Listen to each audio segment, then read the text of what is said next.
Welcome, viewers. It's another episode of Sister Sister right here on City TV. And if you're listening to us, it's on 97.3 City FM. Welcome. All right, guys. So I'm sure you already know what Sister Sister is about. But if you do not know, this is where we help you navigate all your relationship problems. All right? And it will be nice if you stay throughout the show because you will enjoy it. So my sisters are here and I'm about to introduce them. But before I do that, let's take a quick break and we'll be right back.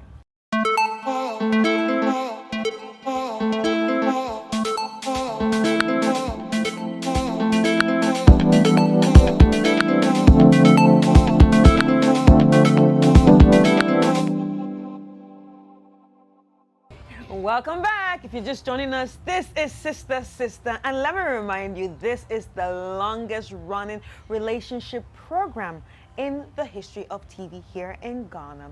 So yeah, we're that good. Anyway, my sisters are here and it's time for us to introduce them.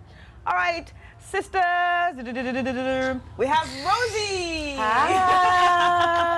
Hi, Rosie. Hi, darling. How you doing? I'm fine, thank you. Yeah. And you? I'm great. Rosie, great. I want I'm your super. shoe after the show. Don't worry. Thank You have it. And we Anything have, for you. And we have, stop it, aka Fantini. Mm-hmm. Hi. That's Felicia, guys. That's Felicia. Felicia, how are you? I'm fine. How are you too? I'm fine, thank you. Okay, before I jump to the next person, can you give us your signature? Signature. Stop it. All right. And of course, we have Sishope. Sishope, how are you? I'm very well, thank you. How's everything? So, everything is great. And we heard it was your mother's birthday. Yes, it is. Happy She's belated 70. birthday to your Thank mother. you. Thank you so much. How was the party? It was great. It was Good? fantastic. Yeah. Yeah. So you cooked She your loved it. delicious jollof there. No, I just took her out for dinner. Okay. And she didn't invite us. No, it was just an intimate family Yeah, dinner. but So we we are still not know you're not in the young family. But Okay. you're my sisters. Exactly. So we'll be waiting for our rice. Yes, our and things. turn. Yes. Yes. Yes. Jollof on you. Jollof on me next time. Yeah, with the chopped meat and Yes. the killer with Yes, the please, let's it's talk. the best. Let's talk. Okay. I don't know what to do with them. But we also have the only gentleman on the show, the one that, gives us the best refreshments anytime we need it. All right? It's no other person than Bruce of Bruce Services. Hello, Bruce. Hello, Chris. How are you? Very, very well. Bruce, I can see you concocting things. Yes, so. What are we going to be drinking I'm in the today? lab. I'm in the lab. Yeah. Yes. So today we'll be drinking Cape Corda. Cape Order. Corda. Cape Corda. Yes, please. Okay. Interesting name. I really can't wait Corda. to taste them.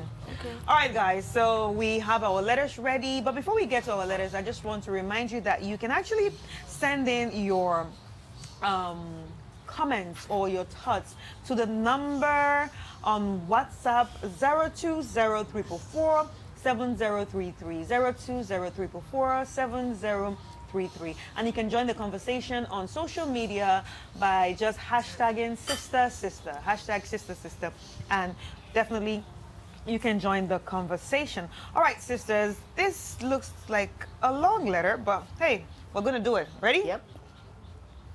Dear sisters, I really watch and listen to you weekly, and I think today it's time for me to get some advice from you. Okay. Sisters, I feel suffocated, choked. My anxiety is piling high, and it's giving way to depression and nightmares that have become constant lately. The Bible says, obey your parents in the Lord, for this is right. I respect my parents, but I cannot stand my father.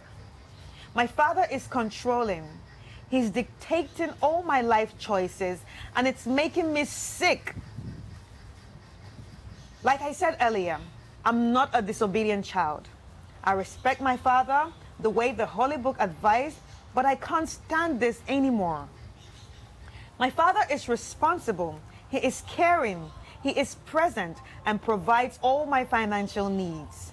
He has given his full support for my education, for which I am internally grateful for.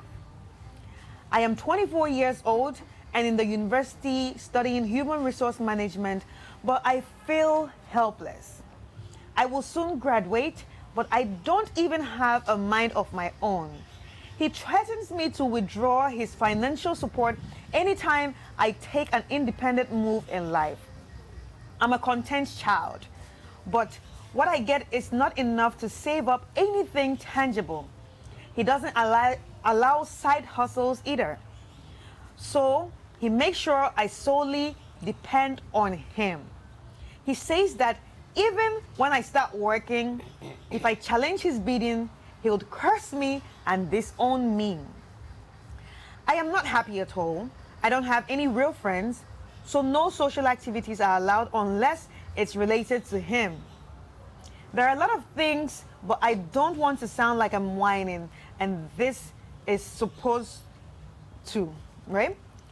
I have come to realize that it is easy to cut off and stay away from toxic friends and partners. But what about toxic parents? A parent that breaks your wings and prevents you from flying. How do you deal with such an autocratic and controlling parent?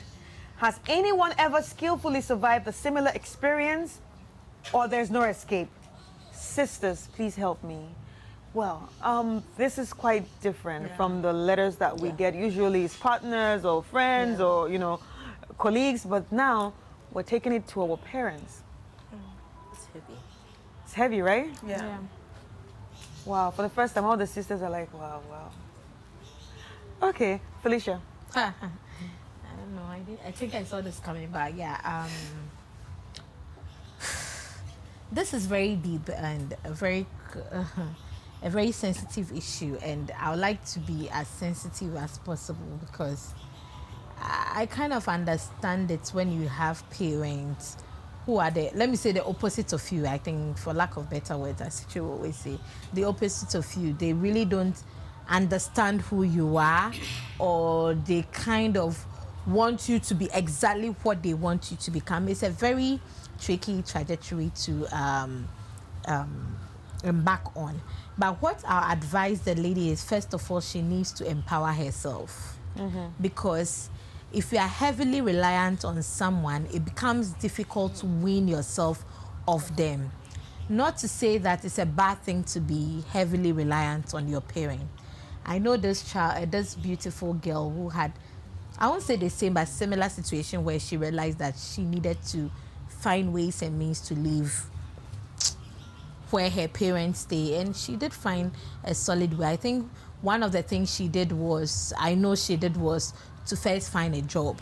Luckily now, with all this internet and access to online jobs, you can find a side hustle without anyone knowing that you have a side hustle.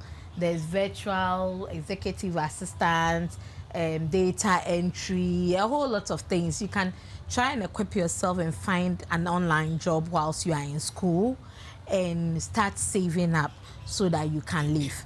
The other way is you're also in university.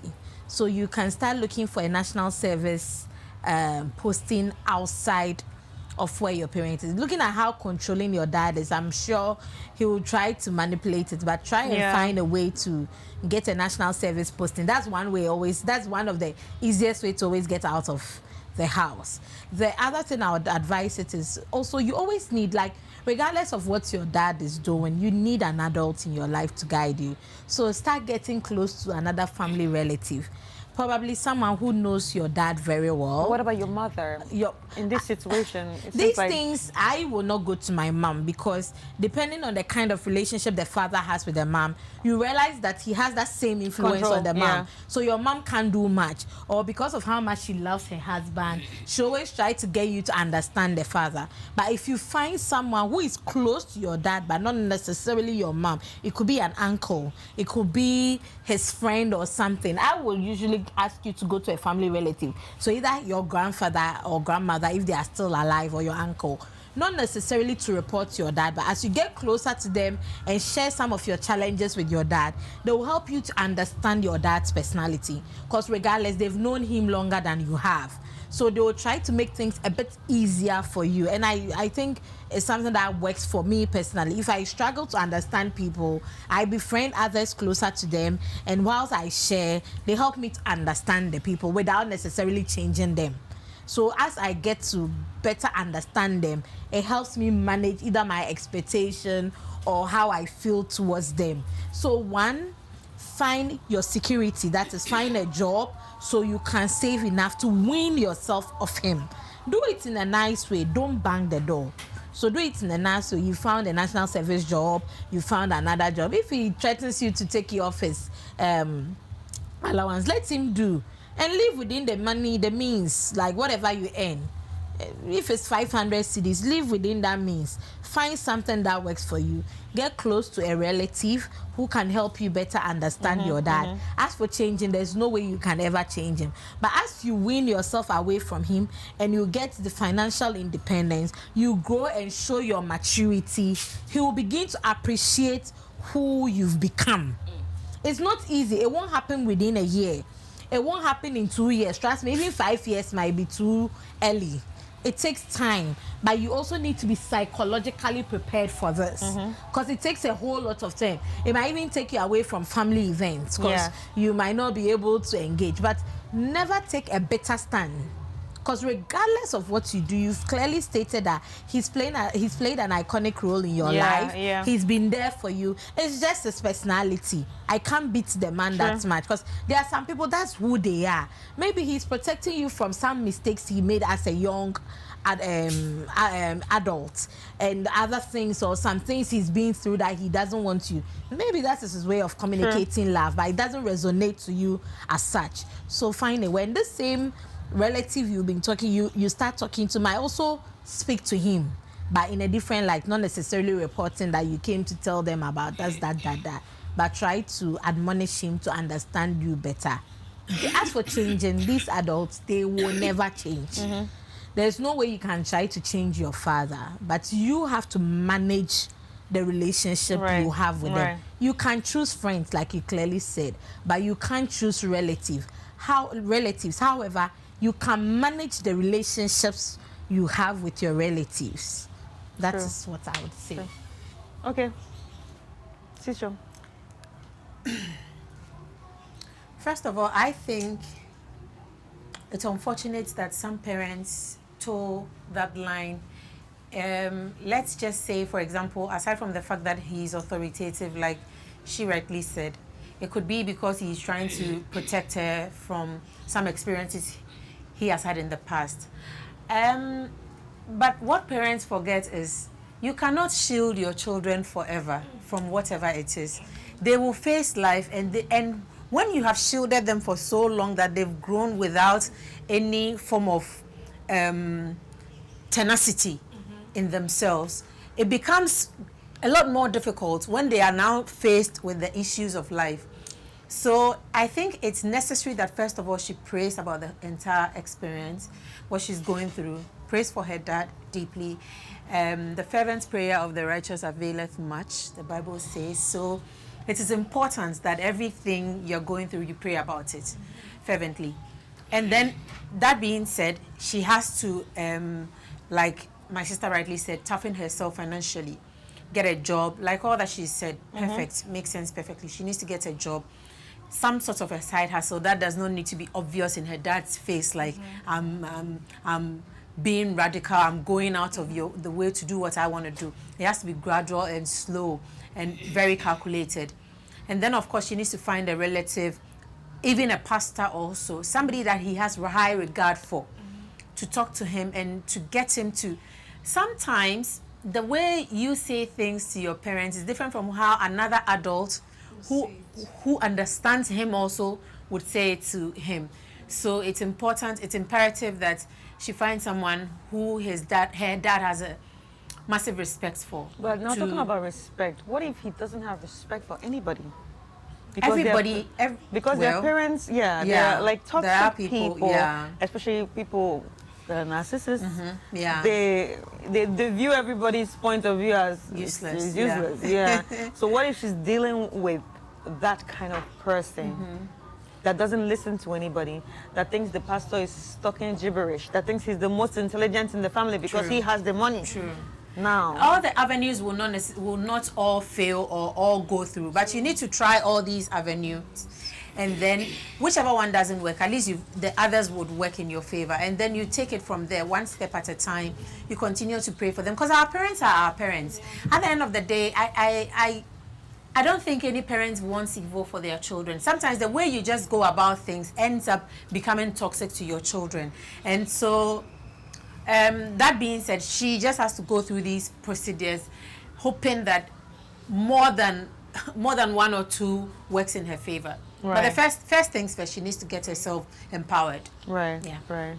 All right. Any other? Yeah, I agree mostly with them, but what I like to tell her is that she should know that her father loves her.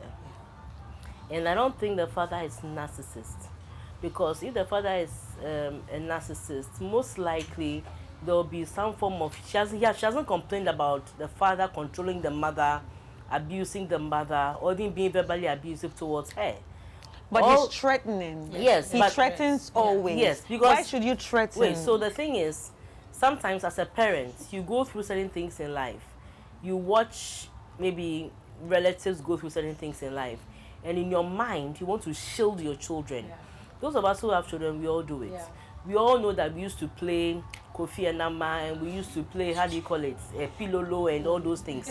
Today, our generation of children, when they want to step out, cry, hey, don't step out unless there's somebody with you. No, I remember I used to go all out and do those things, but I remember that those of us who used to play like that, there's also a downside to it, where we had children being taken advantage of and all of that. So now you have parents being overly protective of their children. So I think that this is coming from a place of love, because all the things she's complaining about, they're actually good things. They're not bad things. However, in our human nature, when somebody is pushing you to do good, you just have to resist. It's like telling a child, don't touch this. That's the first thing they want to touch. Number two, once you get that understanding, you won't have hatred for your father. You just understand that he's a difficult man to deal with. Number two, like Felicia rightly said, when a child shows that she knows how to wash her hands amongst elders, they would allow you to eat with them. So, for instance, you want to take certain decisions. Don't take, at least for the starters, don't try and take it on the blind side of your dad. He's going to read it as you trying to go around me. Look, when I was growing, my dad was like Jata, and my mom was somebody that I felt like, if it had nothing to do with education, don't go to her. You want fine yogurt, she told that this yogurt is not priority. It's not how do you call it? It's not a necessity. It's not a need. It's a want. So I grew up in a family where I couldn't go to them. But when I had my first broken heart, it was my mom. My mom spoke to me in such a way that I never thought possible. And for the first time, I found myself expressing myself. She also told me what she has also been through. And it took us to a different new level. So sometimes when the opportunity hasn't presented itself, you think the person is so hard. So the fear that this man is definitely going to say no prevents you from engaging him. Then when he finds out that you have gone ahead to do A, B, C, D, E, then he wants to show you that you are my child. You can't think you know more than I do. So I think that whatever thing you want to do, sometimes when you run to somebody asking for advice, asking for their input, so far as you give them that reverence, and that's where the respect, you see, respect is not yes, sir. Obedience is not kneel down, boom. That's not it. When you give him the respect as your father, Daddy, I want to do this. I don't know whether it's the right thing for me. What do you think about it? The fact that you're involving him in that process, you'll be surprised. Some he'll say no with reason. Some he might say no outright. But some he can go like, okay, if that's what you want to do, do it. When you come here, I'm here. So we've had, and as the child grows, the way you are protective of them, it decreases until they get married, because you can't be protective for life. I think that the child should just manage. So she should start in steps. So the first step is take responsible decisions. Don't do things that will cause your dad to say, why are you out late? Why are you with this? But don't do certain things to make him complain. Take responsible decisions, number one. Number two, try and run certain things by him. Make it look like you are asking for his input, his opinion on something that you are passionate about, you really want to do. Number three, be consistent. Don't do one and when he backs at you, you go. Be consistent. Number 4, like you both said, involve a party that you think that your father listens to and understands. Now the party, be very, very careful, because there are some people, when you go and take the matter out and it comes back to them, they even react worse off. And there are some family members or people, instead of being tact about it, they'll come and say, your daughter came to me to come and complain. And then, so be very tactful who you talk to. It's very, very important. But get somebody who can, you know, drop certain things in the ears of your dad so that you're losing up. Number 5, like you also said, find ways and means of empowering yourself. And so when you start empowering yourself, your dad will see through it. You know that you are growing, like you are being responsible for yourself. So once you take responsible decisions, you run a few things by him, don't let him feel like you are trying to outsmart him. Once he sees that you are being okay, you realize that, because even me, among me and my siblings, you realize that because I grew up fast, I started taking responsibility early.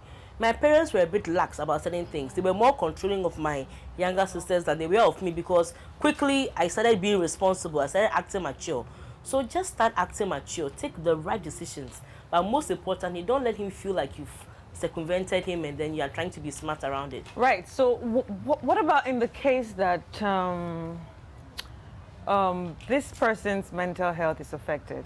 I mean, when you read the letter, you can clearly see that she said, I'm suffocating, my anxiety is piling, it's causing me depression, and also I'm having nightmares. I know how that can feel. Yes. It's not easy.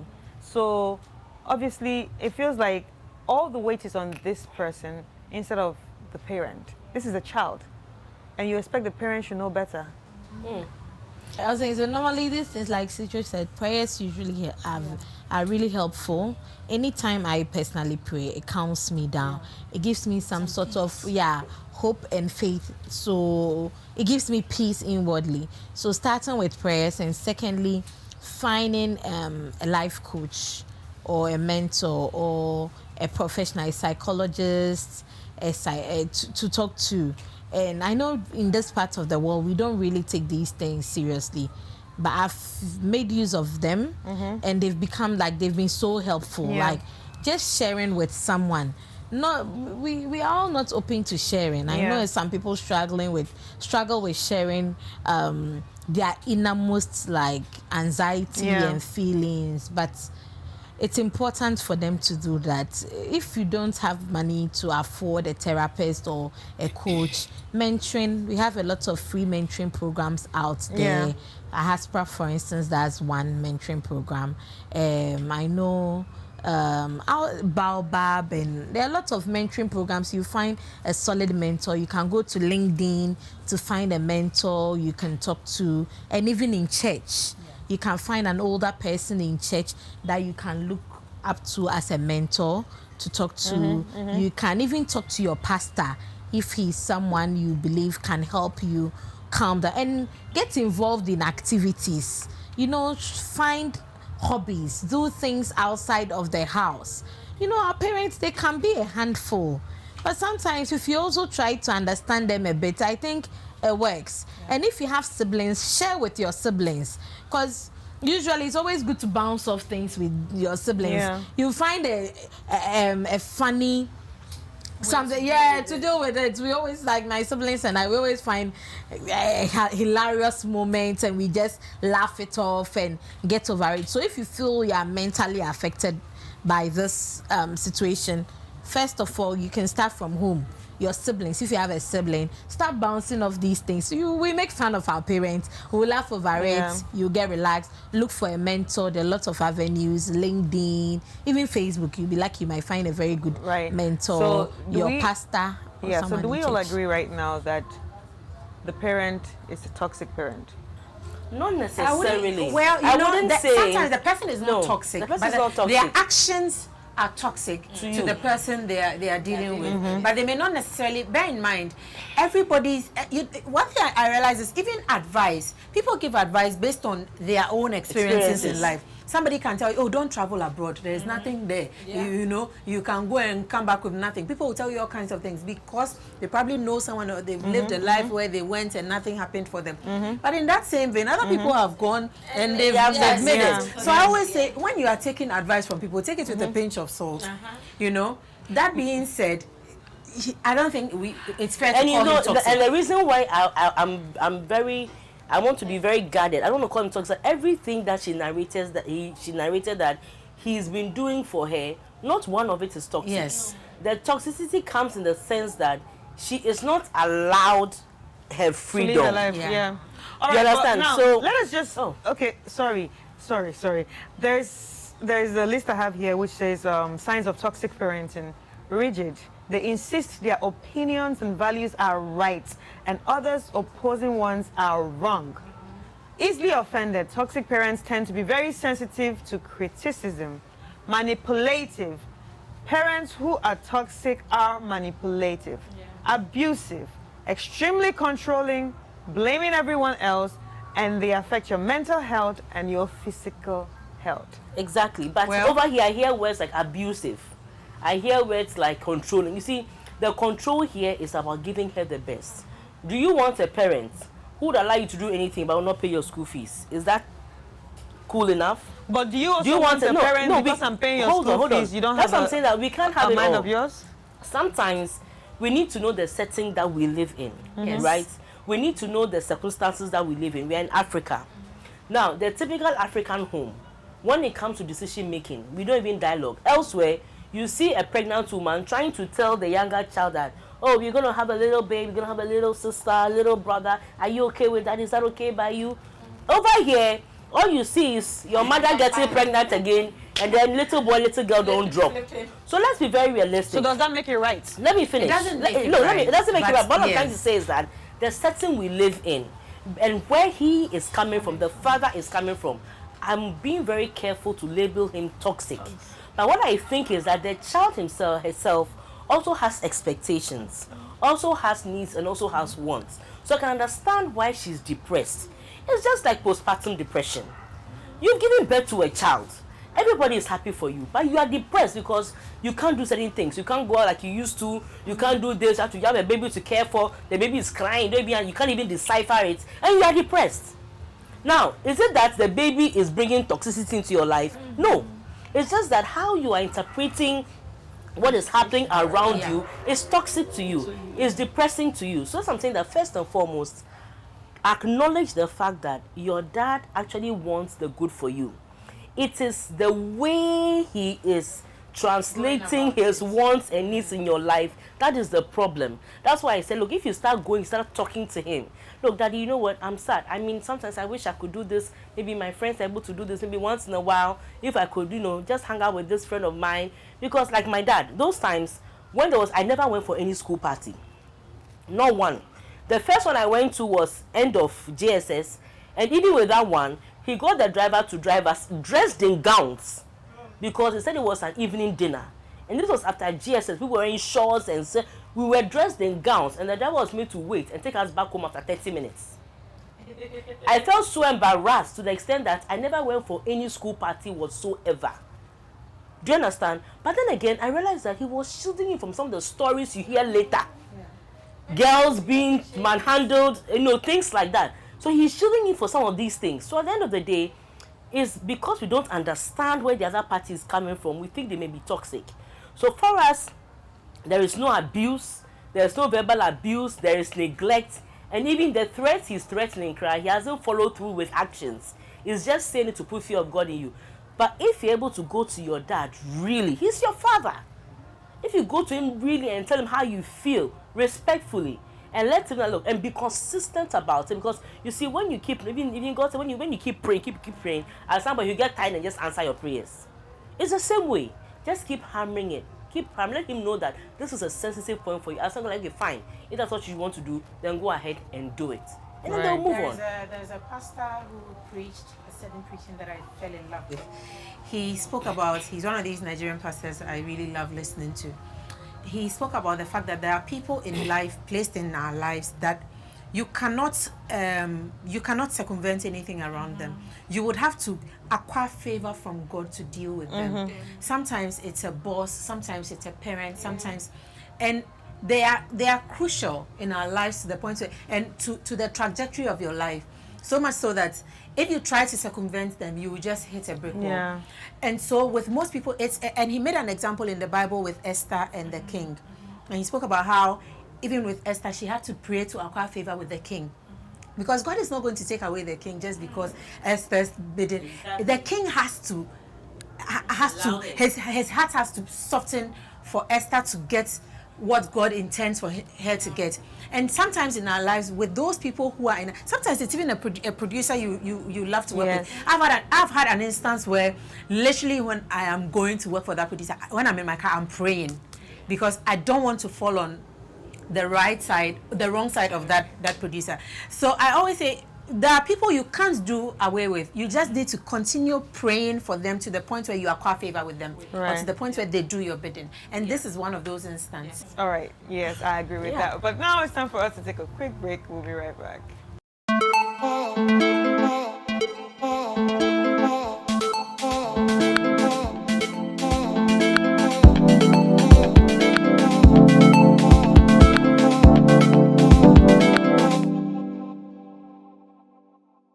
Welcome back. It's still Sister right here on City TV and 97.3 City FM. All right, so we've gone through our first letter and now it's time for us to check out the second letter of the day. Dear sisters, my name is AC and I have a very delicate issue I need you to help me with. I don't know how to say this, but I will try to explain this the best way I can. I'm 24 years old. I'm tall, beautiful, smart, curvy, but I'm uncomfortable with a part of my body, for which reason I am writing this letter. My problem with my body is with my legs. I have really thick legs and they don't complement my body. I don't know if there are any medications to take or any exercises to do to have slimmer legs, because they make me feel insecure about my body.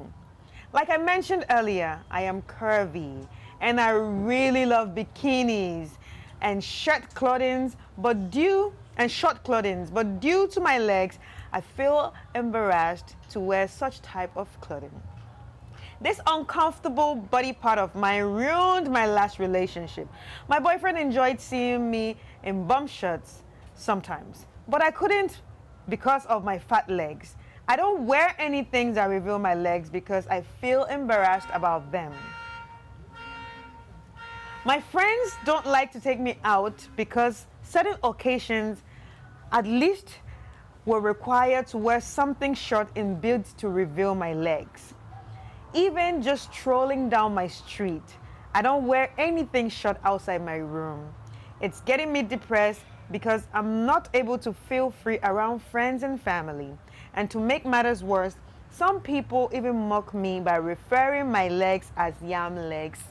I've been called yam legs, Taya. Eh? I am disturbed, I am depressed, and I've lost confidence, and I don't know what to do or how to navigate through these situations. I really want to regain confidence and be a better woman. Sisters, what should I do? Sister, she has a relationship problem with her legs. So she has a relationship with herself. Yes. And it's just her legs. And for the fact that she said that she's been called yam legs, do you know how many times we've been called champagne legs, champagne bottle legs? It's not a problem. I don't. Well, sisters, what do you think? No, I'm looking at your legs right now. I used to play sports, professional sports, Yes. so I had very toned legs. So yeah, sometimes you yam legs, you're on your yam legs. So mine is the opposite, where I felt my legs were too skinny.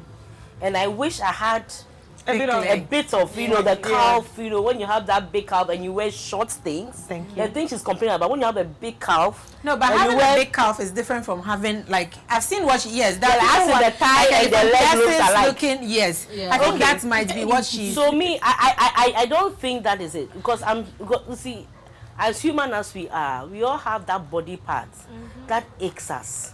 When I was growing, I just couldn't stand the size of my breasts. They were too small. I felt they were an embarrassment. I would always stash things in there because I wanted to get the and still do, but it's like there's this part of you that just cannot accept certain things around your body. Sometimes your nose, you think your nose is so awkward, it's crooked, and you look, you take a beautiful picture. Everybody, this picture is nice. Then all you are looking at is your nose. All you are looking at is your stomach. All you are looking at is your skinny legs. Sometimes I feel like if it's not a medical problem, that looks like elephantiasis. But I know people who have thick legs. Some of them, the leg from the knee transitioning into the calf is almost the same size. So you feel you don't have the depression in there to give you the, and you feel it's awkward. But you see, that's what makes you unique. Yeah. And in her story, she said her boyfriend enjoyed seeing her in shorts. So, which means that the boy didn't complain. Yeah, so this is a you problem. It's a you problem. But I can understand because we all have that problem. There's that part of you that when you look in the mirror, you wish it was different. If you are true to yourself, everybody has that problem. Yeah. So what I want to tell her that it's not unique to you that you have that problem. However, we all cannot be the same. Yeah.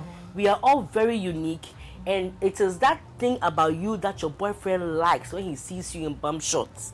That's why he likes seeing you in bum shorts, because that's what he sees. And you are there giving yourself depression. And it's funny because she claims she's curvy. Yes. So Yeah. And you see, sometimes the body is designed to carry your weight too. So if you are curvy, maybe the leg was specifically designed to carry your weight. So you'll be 50 and your knees are hurting. So maybe all that mass at the top, the curve at the top, maybe the boobs and everything at the top, maybe it was designed so that the thighs, your legs, which are your thighs, like the car thighs, or is able to withstand what is up there. So my thing is that, look, it's not easy when there's a part about you that you can't accept. It's real. And it's real that you feel a bit awkward when people see it and all of that. But you'd be amazed. Most likely they are teasing you yam legs because you yourself have drawn attention to it. Yeah. Because I tell people that out of my nose there, my father, anybody that comes from my father's line is distinct. The nose, the VW nose. I've been saying it. It's like a 3-chambered nose. So for me myself, I say it. So I have people who tease me about my nose. You understand? So most likely because you complain about it, people's attention is drawn to it, and then they are teasing about it. But when you relax, concentrate on the other parts of your body, and you actually embrace that part of your body, because of that body type, you are actually unique. Period. There's none like you. Period. And enjoy it. Yeah, I think Rosie has said it all, and the little I add to it is learn to rock this part of your body you feel you don't like. Learn to rock it. Yesterday I was online checking out how to pose and other things. Me, I look big, but in my head I'm a size 2. I won't lie to you. People see me doing stuff and they're like, how do you do it? I'm like, please, me in my head, I'm a size 10, size 12. That is what I've accepted. So when I'm dressing for a size 12. I won't let you intimidate me. So it's time for you to embrace who you are, what you have, and start learning how to rock it. If you feel your legs are big, when you are taking a photo, cross your legs. Tell the photographer, stand in this position so that you capture it in a way. Find your good side. If you start appreciating the things you have, you realize that you exude some energy when you walk around, and people pick on that energy. I never knew that till like 2 or 3 years ago. Before I'll be like, and I'm fat, I'm like this, I don't like this part, and I'm always like very sensitive about it when I go out. But I realized that when I started going all out, enjoying who I was, people started picking on it. They see me and they're all excited. Felicia, how do you do it? Like, I want to be like you. I like how you dress, So first do that. 2, I also wanted to talk about the fact that this thing about bullying and stuff, it starts when we are in school. Last week, there was a tweet about bullying in school and how we all used to, I don't remember the exact words. Everyone was talking about it, laughing about how they call somebody Alongo Springy, a big head. And I was like, no, it seems funny when you are young. But when you grow up, you realize how that taints your view and even your self-image. It's not a joke. It's high time we stop our kids from doing it. Even adults, we do it. Your child and you're like, shall we con short? Hey, see your mouth like your father's mouth. What what is that? It's not there's no Langa langa. there's no way but that in this case, this woman fears that there's no man ever going to love her again because of, you know. Somebody was loving her. Somebody loved you somebody before, loved so you. No, that's you know, but because of the fact that she can't wear a bomb short, maybe the next person will want her to wear a bomb short even too. with that issue, that phrase, I had an issue. Your boyfriend wanting you to, what is your husband? You should wear something that you are comfortable with. He's not your husband. Yeah, you know, ladies, we like to do stuff that men like. It's nice. Men will also do stuff that women like. But you are not obliged to. Yeah. So if he won't like you for wearing bomb shorts, please, he can go to hell.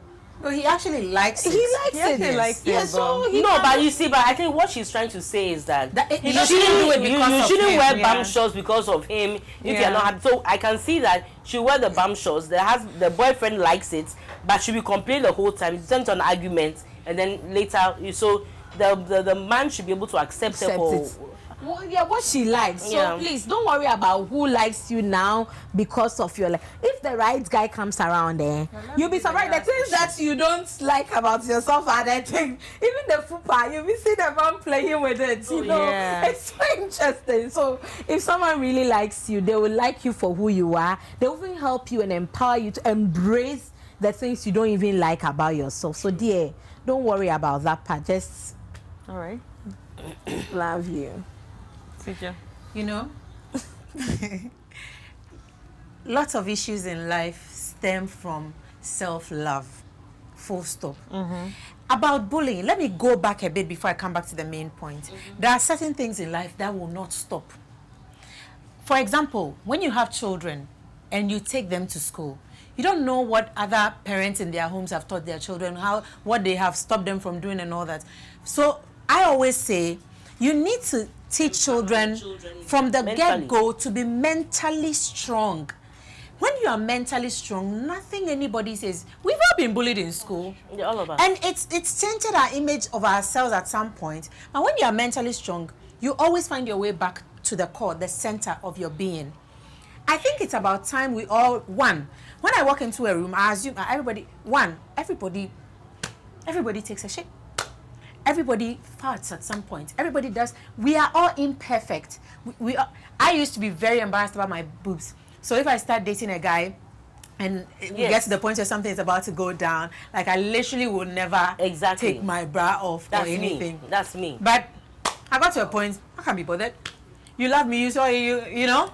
And funny enough, everybody that I've been with, they don't have any issue. So everything is in our head. And if we start from loving ourselves, everything else falls in place. Even with friendship, even with relationships, you realize that when you love yourself, you pick people who suits the kind of person you are, as opposed to picking people because they are available or they are the ones you can get. That's how a lot of people settle for anything. Yeah. Oh yeah, it's okay. No. So she needs to start by loving herself. If it means taking a year off of relationship, off of anything, just find yourself, love it for every little tweaks and turn or whatever it is that makes you different from everyone else. Love yourself. And when you are in that place where you are comfortable with every little mistake and correct thing about you, it's easier to now embrace and welcome anybody else. And whoever doesn't like it, bye. Yeah. Good riddance. Yeah. You know? Yeah. When you get to that place, everything else is easy breezy. All right. And I think that's where she has to get to. Okay, so sisters, 30 seconds each on your final words to her. I would say, like she ended, love yourself. Know that you're unique in yourself. Like we all have body parts we didn't like. But look at me, I have 2 babies and my boobs are still where they are because they are small. Yeah. They are not at my navel. They are actually still where they are. And those are the advantages. So the thing that you think is so bad on you, at some point it could actually be an advantage for you when you really need it.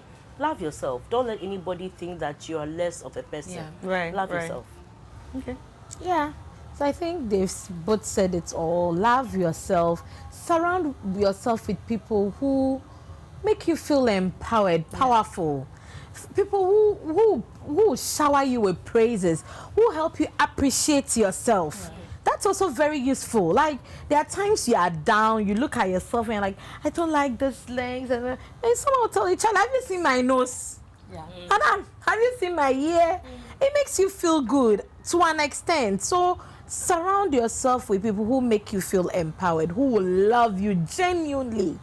And this bullying thing, yes, we need to be psychologically strong. However, those of us who bully people too, we should stop. Yes. Me, I used to bully her hair to an extent that I was almost beat one day. Oh. I will never forget that day. Till date, my mom teases me with it. I was chased to the house. My mom saved me. That guy almost beat me up because I could tease. I could tease for the whole world. But I've grown and realized that it's not good. Because when people say stuff about me, it affected my image. I'm still struggling through it. I always have to wake up and tell myself things. Positive affirmation. Yeah. Oh, talking about that. My cousin does this so well, and it's just beautiful. Every morning before she drops off her kid at school, they do positive affirmation. It's so amazing. I see it and I'm like, girl, you're correcting all the wrongs our parents did. True. I give it all to you. I really want to grow up and be like you. So parents, let's start giving our kids that power.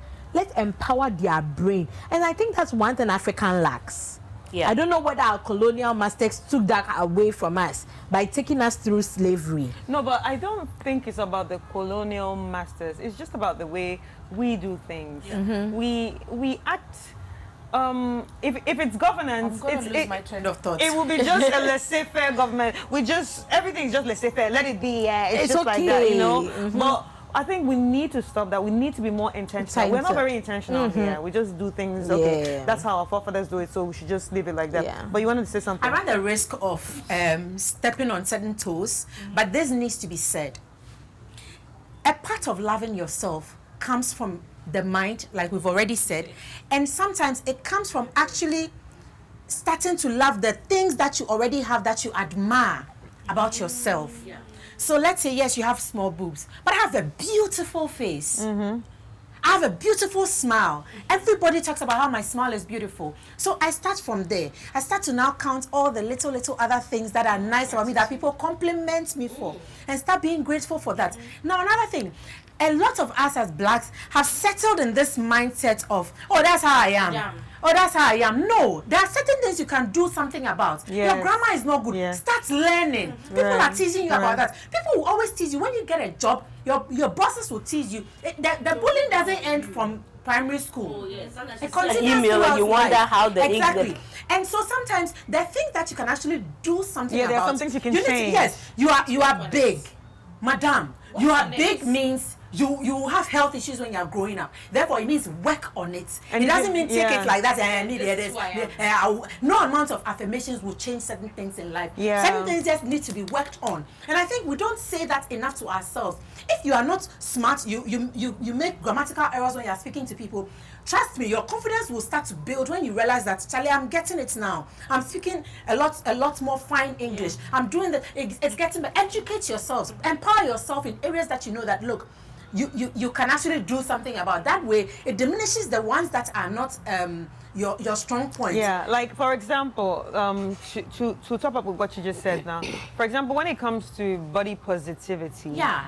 Some- I have some a problem people- with yes, how people just take exactly. everything and Yeah, accept it yeah. and think it's Yeah. so bad. Me, I don't work Some out. people- Me, I don't diet. I'm exactly. fat like that. Some people No. can change their things. Like I mean, some people have the power to change, certain things in their body. But because of the whole, yes, affirmation is great, and because we've become so woke and we just Yeah. preach body positivity. Yeah. Oh, love yourself. Yeah. And but you might be dying. Yes. You will be dying. Yes. You are dying. You are dying. You're That's the dying. word. You invite all kinds of diseases into your your body, life. and you die young when you could have actually prevented it. You know, our forefathers used to walk miles. These days, because of all this wokeness, we all have cars and all that. We don't do that. So it's crucial. And when you are growing, workouts are very important for our health and well-being. But we are all in this, me, I'm big, that's how I am, that's how God created. It's in my family. People create all sorts of excuses and reasons why certain things can't be done. And it will amaze you that sometimes when you start to work on other aspects and your positive aspects now become more than your negative aspects, you won't even be thinking about it as much because a lot of other positive things are filling your mind. Wow, this has been a very interesting conversation. Very, very interesting conversation. And I actually like the fact that everybody had something positive to say. You understand? I don't think she would feel bad after watching this episode. Yeah. No, she shouldn't. Yeah, she shouldn't at all. I don't think she will feel bad after watching this episode. And also realizing that we are all humans and we all have some sort of insecurities. Yeah. Mine, growing up, well, I wasn't even aware of it, but when I think about it now, I realize, like, I didn't even have like a big bum. My bum was so flat. Like the Still is, Chinese. darling. It still is, darling. You understand? And it's like, but it's better now because I work out. Yes, and it looks good. It looks good on you. So, It looks good on everybody you. has something that they're dealing with, but it's Yeah. all about how you let it not enter your head. But sisters, thank you so much. This has been a very good conversation. So we'll take a quick break, and when we come back, I will be sharing my final thoughts.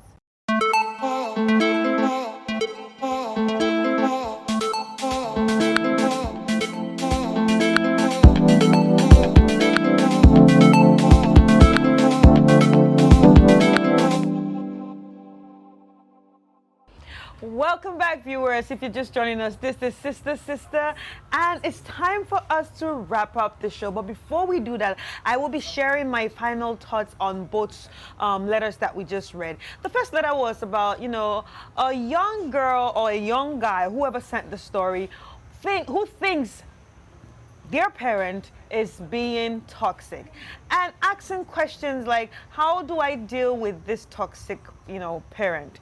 Or like, can parents be toxic, or is it only friends and and other individuals that can be toxic? The truth is, parents can also be toxic, and we don't talk about that enough, because in our side of the world, yes, parents are always right.